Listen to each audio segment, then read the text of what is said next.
लाडके बहीण योजनेबाबत अजित पवारांनी सांगितली महत्त्वाची गोष्ट. अंगणवाडी सेविकांना वेगळे 50 रुपये मिळणार. अजित दादांचा वादा आहे ही या योजना बंद पडू देणार नाही.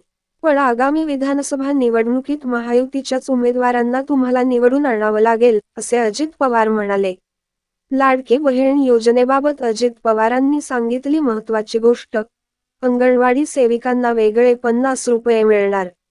राज्यातील महायुती सरकारनं घोषित केलेल्या मुख्यमंत्री माझी लाडकी बहीण योजनेची नोंदणी सुरू झाली आहे. मात्र, अनेक गोष्टींची पुरेशी माहिती नसल्यानं महिलांना मोठ्या त्रासाला सामोरं जावं लागत आहे. त्यातच योजनेचे अर्ज देण्यासाठी लाच मागत असल्याचं समोर आलं आहे. योजनेचे अर्ज देताना कोणत्याही प्रकारची गडबड झाल्यास कठोर कारवाई केली जाईल, असा इशारा उपमुख्यमंत्र्यांनी आज दिला.